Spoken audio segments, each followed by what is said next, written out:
Hello and welcome to the Galway News. Efforts by the Foreign Office to bring home more than 1 million Brits at the start of the coronavirus pandemic has been criticised by MPs.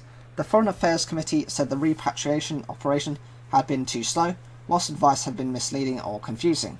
It also said that the government had been too reliant on commercial airlines. The Foreign Office said it had mounted a large-scale effort to get people during an unprecedented crisis.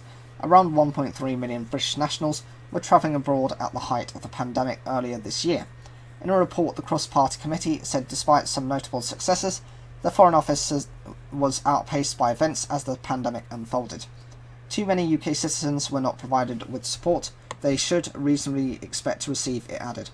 Whilst little was done to provide financial support for those facing hardship while stuck abroad, it added that although emergency loans were offered, awareness of them was low and people were initially advised to borrow money from friends and family. The committee also criticised communication efforts, adding that some were on the phone for long periods of time, and whilst other calls were not answered. It said respondents to a survey it had conducted had found official advice outdated or unhelpful, whilst 4 in 10 were unable to contact their local embassy. Conservative MP Tom Tugendhat, who chairs the committee, said many people had received advice that was confusing, inconsistent and lacking in compassion. At other times, he added, advice was misleading and outdated, and in the worst cases, entirely absent. The lack of accurate, helpful information meant many felt forgotten and as though they had been left to fend for themselves, he said.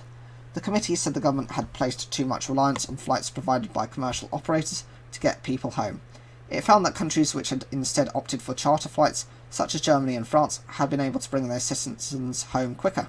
It added that whilst the UK had chartered 186 flights for 1.3 million nationals, around 260 flights were chartered by Germany for 260,000 citizens. The committee said that by the end of June, only £40.5 million from a £75 million fund to pay for charter flights had been spent. A Foreign Office spokesman said, against the background of local lockdowns and international flight bans, the team worked tirelessly to help keep commercial routes open as long as possible, whilst bringing stranded Brits home on 186 charter flights from 57 countries and territories. We have retained a repatriation team for the remainder of the year and boosted investment in our consular services and crisis management to ensure we are further prepared to support Brits caught up in the pandemic. So, what do you think of this? Were you caught up in any of these situations? Did you perhaps go somewhere and then end up having to get one of these flights? What do you think of the government's response? Do you think it was too slow? Or do you think, well, in my opinion, I think actually people were just stupid to go out there in the first place. Unless you had vital business, such as, maybe a dying relative, I don't think you should have gone out there. Because, we're dealing with a crisis that we haven't faced in over 100 years. So basically, pretty much no one is now alive to tell the tale of that. Or those that are will have been very, very young children. Whatever you think, leave your comments down below. Like the video if you enjoyed it, and don't forget to subscribe.